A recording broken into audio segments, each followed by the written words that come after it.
All right, communism. Can't understand the Cold War. Obviously, we're going to talk about communism, so that'll be the next thing we talk about. So, setting the stage for all this stuff, communism is spreading in the years following World War II, and this is going to create competition, fear, and mistrust, mainly between the more democratic world, although it's not all democracies, right? There's still countries with kings and queens like England. Japan gets to keep its emperor and stuff like that, but between the non-communist world and the communist world. Okay? So, we believe that communism could threaten our way of life. It could threaten our friends. It could threaten our access to resources. So we had to fight against it. Okay? And it's gonna inform our politics all the way up until right now. We're still scared of communist countries. China's a communist country. We're still nervous about their policies. We're nervous about creeping socialism or adding more socialist policies into our country at this point. So this Cold War stuff still kind of extends into your lifetime, even though the Soviet Union is no more. So to really understand communism, we got to take a look at this chart. Now, there's one issue with the chart, and we'll talk about it sort of specifically, but this is a good way to compare and contrast the economic and political systems that were at stake sort of here. So in the United States, we believe in free market capitalism, although I will caution you that our market isn't particularly free. The hand of government is everywhere. We're supposed to have unlimited opportunities here, which means you can be very, very rich, but there are no guarantees, right? So the basics aren't guaranteed here. Wages and prices are supposed to be controlled by supply and demand, but I will also caution you that that does not always happen here. The government will regulate, but will not control the economy, and as we talk right now, I'm giving you this lecture online because of this coronavirus outbreak. The government may be more in control of the economy now than at any point, because we might have to expand to a point that the government has to be more involved. Now, with the Soviet Union, the big mistake here, and I'll walk up to point it out, it says that socialism equals the government controls the economy. That's not necessarily true in a more modern context. In a lot of ways, socialism is the bridge towards communism, but in a lot of ways it is not. So what that should say is a command-style economy, not socialism, a command style. Because in some, depending on how you look at it, right, we have a big debate here about, say, healthcare, right? Should we have socialized healthcare? Well, in countries we don't consider to be socialist, like England or France or Spain, who just nationalized their healthcare system, they're not socialist countries, right? The government doesn't control everything, but they do have national health care. So this right here where it says socialism should say command-style economy. But moving to the next bullet point. In the communist system, you're supposed to have less opportunity to become super wealthy, right? In true communism, there's no super rich people, right?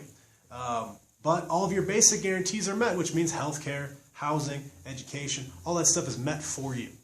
So you don't need those things. The government controls prices, production, and wages as part of the command-style economy. Political system. In America, we have a democracy ruled by the people, although it's a federalist, democratic republic, or however you're depending to look on it, so it's not exactly our direct vote on everything. Multiple parties, although there's only two that matter, the Democrats and the Republicans. In other countries, they will have 3 or 4 or 5. Here in America, we've basically been a two-party republic forever. We have a lot of freedoms, and a lot of those freedoms are guaranteed through the Constitution and the Bill of Rights to protect those freedoms.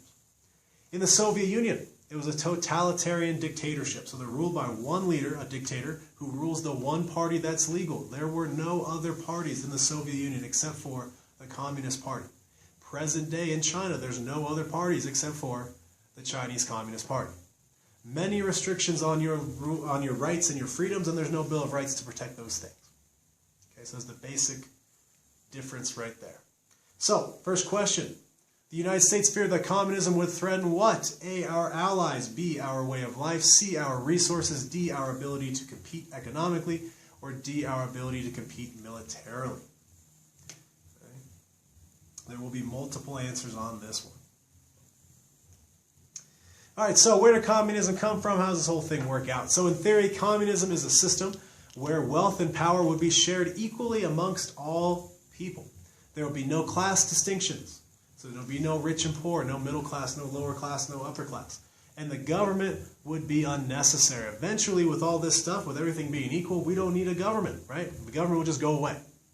In practice, though, true communism has never been achieved. Right? has never actually happened.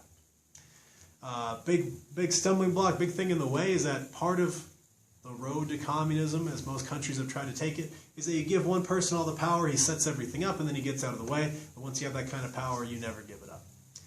The idea for communism was created by German philosophers Karl Marx and Friedrich Engels. They wrote the Communist Manifesto in 1848.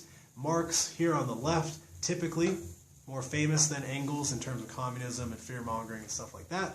But they were the ones that wrote it. So there you go. So true or false? True communism has been achieved multiple times in our world.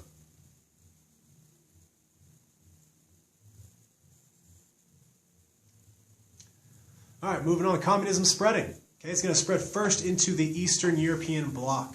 So Stalin will block elections and impose communism on countries that the Soviet Unions had quote-unquote liberated from Nazi control. So once they kicked the Nazis out when they marched in from the East, they then installed or forcibly converted these countries into communism. Winston Churchill will announce famously that an iron curtain has descended across Europe. So not literally an iron curtain, but there was a sort of border, an informal border here. So on this map here, on the this mislabeled map here on the left, you can see all those red countries. Those are communist or communist adjacent. Right on the left will be the non-communist countries, but here on the right, a sort of a better map, you can see there what we call the Iron Curtain. Just kind of delineates the communists from the non-communists. So true or false, most Eastern European countries chose communism. It was not forced upon them. Is that true or is that false?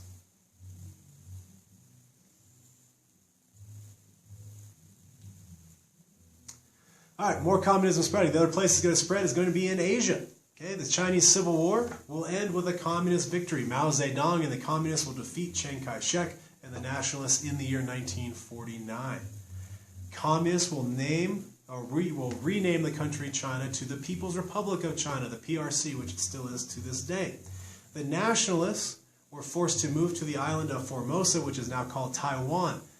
The United States will not recognize the People's Republic of China until 1972. So there's 23 years there where we pretend that Taiwan is actually China and that the People's Republic of China is not China. We give that up. That was called the Two China policy. We give that up in 1972 under Richard Nixon when we kind of start to normalize our relations with the People's Republic of China. So on the left, Mao Zedong, the communist leader, now very well revered in most of China. On the right, Chiang Kai-shek, the nationalist leader who we supported, who does not win. All right, so after the Communist Revolution in 1949, when did the United States formally recognize the People's Republic of China? Was it that same year, 1949? That's A. Is it B, 1972? Is it C, 1990? Or D, never? We've never recognized them. Which do you think is correct?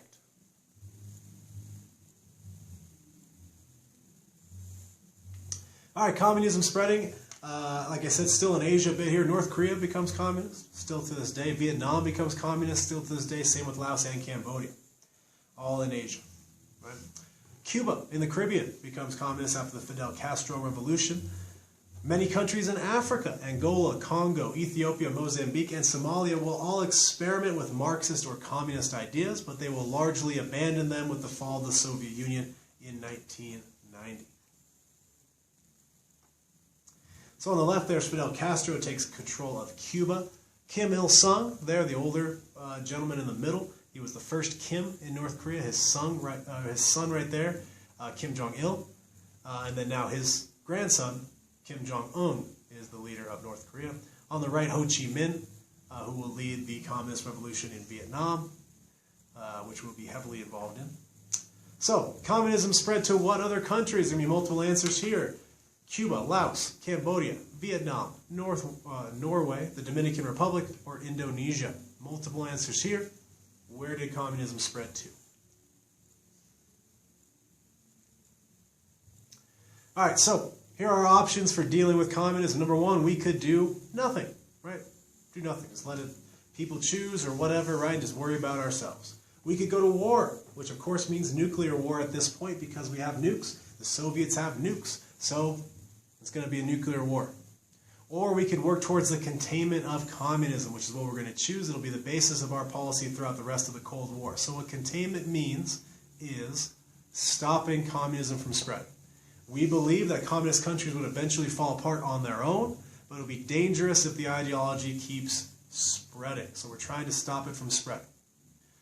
This leads into what we also believe called the domino theory, that once one country falls to communism, all the countries around it were more prone to becoming communist. So if you ever played with dominoes when you were a kid, we can see here in these pictures here on the left, one domino falls, and the next one, the next one, the next one, the next one. So if China falls, then Korea. Korea falls, then Vietnam.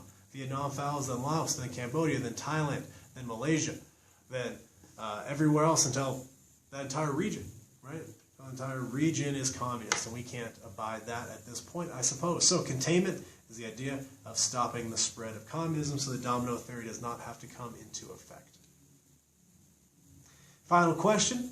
What strategy did the United States settle on for combating communism? Was it A, containment, B, nuclear war, C, disarmament, or D, strangulation? That's it for this lecture. Quick one.